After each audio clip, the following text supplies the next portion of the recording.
Welcome to the Acoustic Haven Podcast. Today I'm joined by Andy's Room, which is a band from Fullerton, California that blends a fusion of emo, punk rock, and pop rock, and create a large ambient sound landscape through heavily layered guitars, aggressive percussions, and honest, emotive lyrics. Yeah. So to get you guys started, let's have each one of you guys introduce yourselves, what position you have in the band, and kind of what got you into music.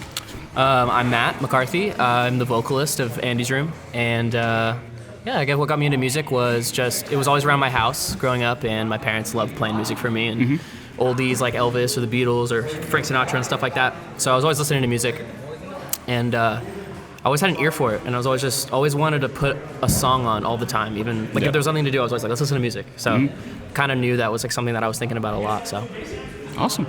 I'm Tommy. I play guitar. The way I started playing guitar was by breaking my arm and deciding that, I can strum with a broken arm, and just catching on from there. I think what got me into a lot of like rock music is some older classic rock, Guns N' Roses, going into Blink-182, and Guitar Hero was a huge influence too. That's it. I love it. My name's Austin Wheeler. I play drums for Andy's Room. What got me into music is my father.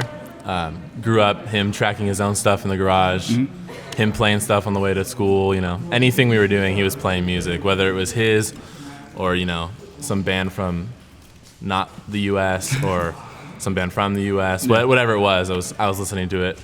If he thought it was good, I thought it was good. So. Okay. And then what made me really decide to drum was,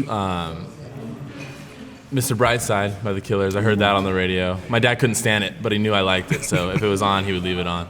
And then Riot, that record by Paramore. When I heard Zach play drums, it really made me want to pick up sticks. And my dad had a kit, so There you go. That's a solid start. My name's Devin Trott. I play guitar, and what got me into music was always having like Aerosmith or the Rolling Stones playing at my parents' house. And then one day School of Rock came out with Jack Black, and I saw kids playing guitar, and I was like, I can do that. Let's do it. There we go. Hell yeah. Jared, and I play bass. My dad got me into music. He had a guitar around the house, and he always had on Zeppelin and just anything that was on the rock radio station, like 103.9 when it was still a station. And then Blink, Travis Barker. I started playing drums. Yeah. Picked up guitar, bass. I just played everything. Nice. Multiple instruments, and that you finally chose guitar then? Bass. A bass at the very end? Yeah. There you go.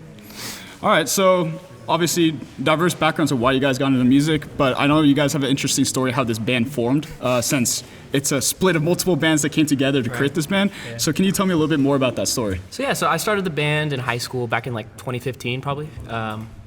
Maybe like 2014, like really late 2014.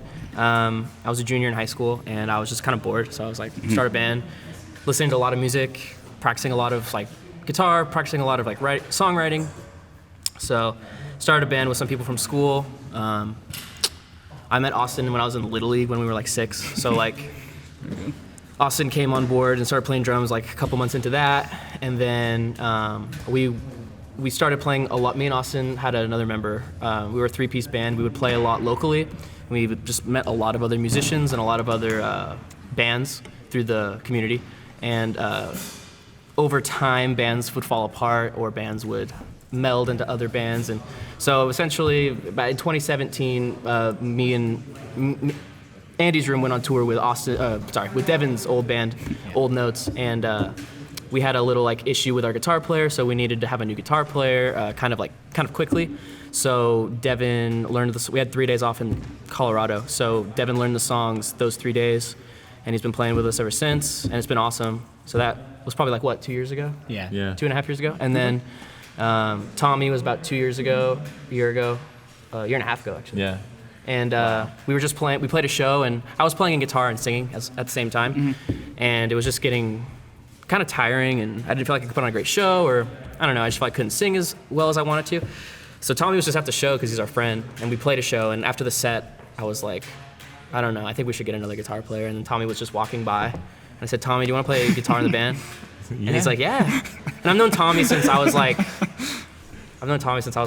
16, 17. Okay. And we met at a house show around here, actually. And Oh, yeah. Yeah, it was there's a out here, lot. yeah. And then Jared, we knew because Jared takes pictures and he does photo work and photo editing and stuff. And Jared took pictures for us, and we did a music video that he was actually in. Yeah. And so when we needed a new bass player, it was kind of obvious who we'd go with, going with Jared. So we kind of all just came together. I mean, this is like, as of only like 5 or 6 months. This is kind of like what the band has been, but it's felt way different than any of the other iterations of the band, and we've been really trying to go as, big full time with it as we can, like over the last year and a half. So it's been a lot of touring, a lot of playing shows, a lot of recording, a lot of trying to like build the name of the band and stuff. Keep growing, So like at the beginning of the band though, the first 3-4 years was just hanging out, being in high school, playing shows on the weekends. All DIY. All DIY, all of us just booking our own shows and getting all of our friends to come and playing shows at our house and building like, just like learning how to play shows that way. Yeah, like and building a community behind it. Right, too. in a low, like, there's no risk, like a low risk environment. So, yeah, I mean, we kind of just all, we would just hang out and we all liked the same music, but we never really all played music together, and then it all just kind of over time ended up this way. It's kind of like the best situation. I feel like a lot of bands work that way. Yeah. Super organic. Yeah, Nothing it was really was organic. forced, Yeah. It was just like, oh, we want to play music. This isn't working anymore. Let's get someone else. Okay, let's get someone. Like, it's consistently just like making sure that we're all having fun and everything's not super stressful and everybody's just having a good time. Yeah, and I think that's super important when it comes to a band is that you guys all vibe together. You guys all Exactly. get along and actually want to make music together. It doesn't feel like a job or a chore. Like Right. it's like really enjoyable. It's a 5-way relationship. It really is. Like, you gotta maintain your relationship with everybody individually and make sure that you're being a good friend and make sure you're taking care of the stuff you're responsible for. But it's good because like we're all best friends, so there's no like crazy stressful like, oh my god, like I have to go talk to these people I don't want to hang out with. It's like all fun and it's fun to actually get out here and do stuff and make stuff happen. 100%. Definitely, yeah. And I mean, going back to what you're talking about, like you guys have 6 months like fully kind of been together? Is that 8. roughly 8 months? About 8, yeah. That it's been like, okay, this is the band. This is the band. Yeah. Because there was a while where we were like, Probably around like May or June. May or June. We've really, because Jared had been playing with us for a little bit before that, but we hadn't really played any shows or anything. And so we've been recently playing a little bit more and being more active, and it's felt good, like it's felt just better and like more streamlined and everything just, I feel like we have a really good year ahead of us and we have a lot of cool stuff. Definitely. but in order to have that, we needed to take like some time to really figure out. Right, because we What you didn't play wanna do. shows for 6, 7, 8 months. Okay. And people were like, "Oh, weren't you guys playing?" And we were recording and writing. Then we had another snafu with recording and writing, and that like we were gonna put songs out earlier this year, and it just didn't work out. So we're gonna probably not be able to get songs out until summer, maybe a little bit later. Okay. So it's just kind of like we've been kind of quiet for the last year, but Yeah. we've been working hard though. Yeah, I mean, those show about you guys' numbers. I mean, you still look through your Spotify's tracks. Like, you still have 265,000 streams for 2019. So, I mean, like, even though you've been more quiet, like, that's still, obviously, you have a huge following. So, it's not like it disappeared or anything like that. Yeah. So, Thank you. We do our best to keep people engaged, even though we're not physically being like out there. Yeah. Yeah, like social media and all that stuff Yeah. is really, really key. It's good to have a good grasp and good mind on what people want to see, what's going to catch their eye, and actually get them to read what you're course. posting. You know, Yeah. because there's so many people on Instagram and so many posts. Oh, yeah. So it's like, you gotta like filter it out somehow. So it's hard to get people to pay attention, especially because everybody also can play music now. 'Cause everybody's got a laptop and everybody can kind of make that happen. So it's a little bit harder to like cut through with social media, but it's a great tool when we're not as active and not playing every single weekend to be able like, hey, we still exist. Like, go listen to our music. You know what I mean? Yeah, no, it's a constant reminder. You got to keep that retention of your people that are listening, your fans, all that. Right. But I mean, tying that in, I mean, you guys have still done, I mean, pretty big gigs. You did the House of Blues. So how was that whole was a lot experience? of fun. That was awesome. It was our second time playing with the guys in Seaway, and they're We opened nice. up for Seaway, and then this band called With Confidence from Australia. Okay. And we're all big fans of those bands, and so we were really excited to be able to play. And we got there, everybody was really cool, everybody was really nice, and we played the show, and a lot of cool fans, like a lot of people to talk to after the show. It's always nice when we play a show and we go back to our merch, and like there's maybe a line of people trying to talk to you and like tell them how much your set was cool and stuff like that. Yeah. Is honestly my favorite part of it. But like, yeah, I don't know. Like the shows have been good. Like when we play, we try to make sure we give it our all, and we try to make sure that everything's perfect. Yeah. It can't always be, but yeah, of course. We really try to put on a really good show. That's like our main focus. Our practices are set up like as if they're shows. So we just go. Yeah. So that when we do play a show, it's just like feels natural. You lock in. Right. And if something goes wrong in the middle, like we don't restart the song. Like we just like keep going and figure it out. You know, stuff to do. If this happens, that. Yeah. So we try to stay prepared. Of course. We try to stay, even because like I said, even when we're not playing all the time, it's good to still, we all see each other and we all practice at least once a week, you know? So it's good to keep our chops up that way. Of course. Yeah. But shows are great. Like honestly, shows are one of the biggest things for spreading us. Like every time we play a bigger show, we always get a couple people, followers, messages telling us like that they really like the music, and then in turn we see the Spotify numbers go up and all that stuff. It's really nice, really motivating. Because sometimes it's hard too, because we all have intricate lives outside of this. So sometimes it's hard to like get this all together, but it's really, really rewarding and fulfilling when it all happens and we can play a bigger show like you're talking about. And of course. Yeah. Hopefully we can get out. I think our next show is probably March or April. Yeah. March or April. Yeah. Okay. Do you guys all still do like day jobs still, like the musician lifestyle, or? Yeah, me and Devin work in coffee. Yeah, we're baristas full time. Okay. Unfortunately. I mean, that's the musician lifestyle. You got to keep hustling. You got to invest your money somehow back in. It's interesting. It's one of the only jobs that allow I'm going to be gone for 2 months, or and as long as you tell him like right before, he's like, hey, I come with a lot of baggage, so please hire me. Yeah. Hire me. but I am leaving tomorrow. Yeah. You know, so it can get a little tricky, but yeah, definitely. Yeah, I was working at a shoe store for a little bit, but I quit.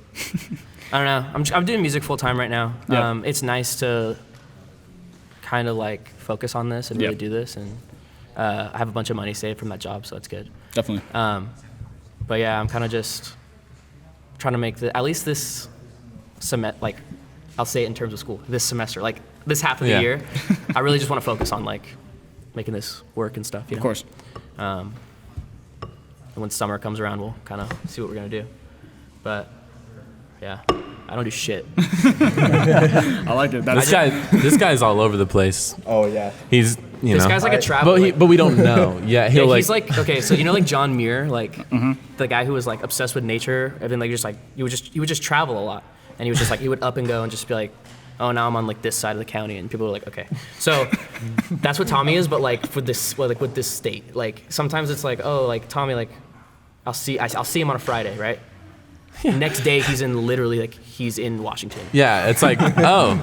I'm like, what? Yo, Tommy's in Arizona right now. Yeah. When I first joined the band, I was living in Santa Barbara, and just to have like band practice, I would like crash on Devin's couch, drive all the way out, and I'm in the middle of a road trip right now. I'm going up to Santa Barbara tonight. Going to Santa Cruz tomorrow, visiting a lot of friends that live around the area. See, yeah, I'm all over the place. Why? I love it. Well, I love that little bit of adventure. But yeah, I mean, love seeing you guys' progression. I love seeing you guys' growth. What is your guys' kind of next steps? What is your next plans? I think we're going to put out a collection of songs later this year, probably 5 or 6 songs that we recorded last summer, that we've been trying to get out for a while. But like I said, there's been like some back and forth with that, just trying to make sure it comes out on a label that we want it to come out on and make sure everything happens right. Nothing ever goes exactly how you want it to go. Right. Of course, So we've had those songs for a little bit, and we really want to put them out. We've been playing one of them live here and there. So we want to put out those 5 or 6 songs. We want to do some tours this year. This summer, I think we want to get out and try to see the Midwest again or see the South. We haven't been to the East Coast yet, so that's a big goal of ours. I don't know if that's going to happen by the end of the year, but our goal is really just to grow. Yeah. And if that means like musically and in personally. Yeah. Yeah. And as a band, of course. Yeah, exactly. Yeah. Exactly. There's a lot we still have to focus on and work on to be where we want to be, but I think we're motivated, and I think we're good. I think we've got a grasp on what we need to do. So. Yeah, I definitely think that's a good mindset to have and Thank kind of you. a good approach. The way that we always like to end the Acoustic Haven podcast, especially since a lot of the audience is younger musicians and a lot of people that strive to make music. So I want to hear like a piece of advice from each one of y'all about what should a musician kind of focus on, or like any kind of advice or tips for young musicians that want to make that their career. I would say for me, because for me specifically, for what I do, for writing songs, it's easy to be intimidated or easy to be, feel like it's like an overreach into your personal life to play certain songs you've written about certain things you don't want to talk about, or maybe you don't know if you're writing something that's corny, but it really means a lot to you, but you don't know if it's artistically what you want to put out there. Yep. There's like a lot of internal dialogue, I'd say, that I have as a songwriter that isn't important. And I think what is important is to just, especially when you're young, when I was starting in 8th, 9th grade, was like, just finish the really bad song. Like, just finish the really bad song. Don't not finish it because it's really bad. Like, it's gonna be really bad. Just finish the really bad song, and then next song you write and complete, it won't be that bad, hopefully. And just believe in yourself, kind of have you gotta have some sort of belief in yourself about it. Because it's like who wants to, no one's asking to hear the songs you've written. So you gotta put yourself out there and go and show everybody your songs. It's kind of intimidating. So a big thing is just like, don't worry about what anybody has to say about your song, because the chances are like there are people who actually feel exactly the same way, you know, and it might be harder to admit that, so they won't say it, but because you are, it kind of empowers you and them at the same time. So I feel like it can be scary to do those kinds of things and to take a leap of faith, whether that be performing live or writing songs and releasing music, but you really just have to like put your head down and keep getting better even when you're not good, because music is not that. It's very obvious, like if you're not good at your instrument, you're not good at it, you know? Of course, yeah. So it's like if you're not good, like maybe don't go perform, but like don't stop, like just keep doing it until you're good, because it will happen. Like people get there, that's how it happens, you know? You gotta just practice. It's really easy to just stop because you get overwhelmed, especially with guitar. Oh yeah. Because it hurts your fingers and stuff like that, and so for me it was like a big thing of like just keep going and just don't stop, and I'm glad I didn't. But that would be my biggest piece of advice, is like just be bad. Don't take it too hard when people are like, oh, you suck. Especially because it's like in high school, you start playing guitar and then you want to play and people are like, you suck ass. And it's like, okay, well, you're at the age where you're probably going to stop if you hear that. So it's just like, it's not worth it. I mean, don't be a douche though and bring your guitar to school. I like that. Just practice at home. That's fair enough. Number one thing for me was know why you're doing it, enjoy it, and have the most fun with it. Okay. And attend shows, meet new people. If it wasn't for attending shows around Southern California, I would have never met this band, and I would have never been involved with everything that I love doing. Yeah, that's definitely. my advice. Awesome. Mine's pretty simple. It's just practice. Okay. You know, if you don't practice, you don't get better. And a lot of people will quit when they're practicing because they're not as good as, you know, the person that made them want to start playing music in the first place. And that can be, you know, especially on learning how to play drums, it can be it's really, really obvious if you don't know what you're doing. So like, it took me a minute before it finally clicked, and I would, you know, stop drumming, and my dad would be like, "Why aren't you practicing?" And because I'm not good. And he goes, "Well, you have to practice to be good." And it took a minute for me to really get, not saying that I'm like good, but just to like, you know. I would say you're pretty good.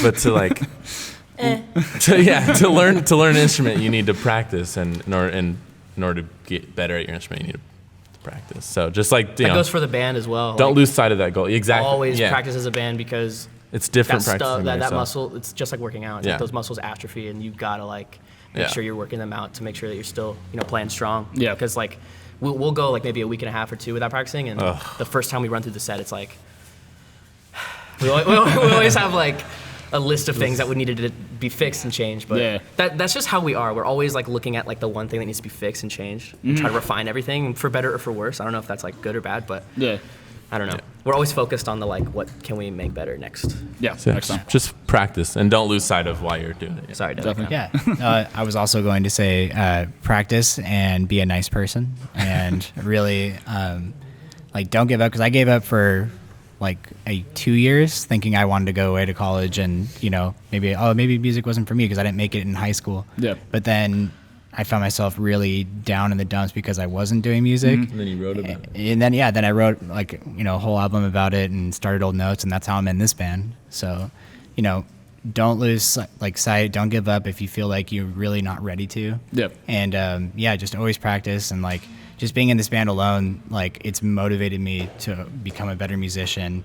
And, you know, like watching Matt play or Tommy play, it's like the stuff they do, I'm like, dang, I really want to do that. And like, I want to learn how they do it. And just like keep building up your catalog with your instrument, and don't give up. Awesome. guess I could just reiterate what everyone says. Believe in yourself. Give have up fun with and it. don't try. Yeah, don't pick up an instrument ever. It's not worth it. Have fun with it, man. Always have fun with it and practice. A lot of practice. Believe in. A lot of practice. Start a band. Yeah, because the second you make it stressful when it doesn't need to be, Yeah. when it does get stressful, you can't even handle it. Of course. You know what I mean? Because it's like, you can't think too hard about it, but you also got to make sure that you're just trying your hardest. That's really what it comes down to. Of course. Just keep trying in life, you know? Yeah. I mean, I think that's great. Confidence, keep practicing, be a nice guy. No, Go that's to important. gigs. I know Be that nice. actually is very, very no, like, important. between like Devin, Jared, and Tommy, I mean, me and Austin know each other forever, so we're not nice to each other. But between like the other three, like some of the nicest guys. This like, is the sweetest guy. Yeah, like they're so nice. Like it's really easy to work. It's so easy to work with all of these people. So it's a pleasure. But at the same time,